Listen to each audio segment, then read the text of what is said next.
There were a lot of announcements from Governor Hochul Monday, a transformative investment into our waterfront, over $200 million.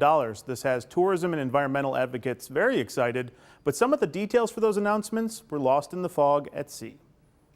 All aboard the SS Benson. It's more than a 3-hour tour, but everything is a la carte. And as it turns out, cruising in the Great Lakes is big business. Multi-million dollars.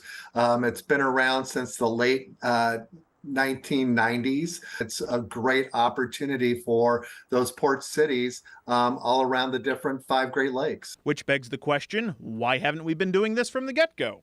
My understanding that it is the depth at this point. Governor Hochul briefly talked about this idea on Monday, but lacked the specifics as to how the state plans to attract cruise lines to arrive, depart, and dock in Buffalo. I asked the governor's office Tuesday if the Buffalo River is even deep enough for a cruise ship to dock, when we can expect ships to start adding Buffalo to their routes, if any infrastructure changes would be needed, or commitments from any cruise lines. The governor's office deferred me to the question and answer portion of her press conference Monday, where she provided none of those details. The closest thing to details about the proposal from the governor was that we have to prove to them that we have the amenities. What are the amenities?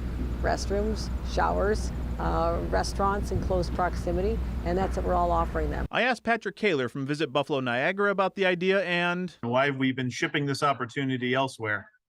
Right. So our problem or challenge has been with getting the boats into Buffalo itself. Right now, it would require tenders to bring passengers back and forth from the boat to the destination itself. Another challenge that's preventing this from already existing in Buffalo has been having a terminal in downtown Buffalo to make that easier. The governor announced additional resources for the redevelopment of the DL&W train shed and also $12.6 million for the construction of the Gateway building, a parcel on the Odd Block just north of Shark Girl. Also announced by the governor, money to bridge the gap the Buffalo Niagara Waterkeeper had for a feasibility study that looks at waterfront access. I've always envisioned a contiguous pathway connecting the inner and the outer harbors along the water. A lot of times some of these pathways and trails, they jump back and forth between being on the water's edge to being street side.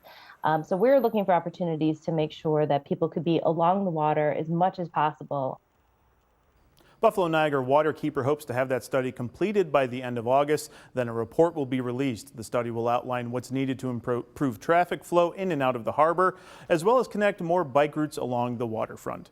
In the studio, Nate Benson, Channel 2 News.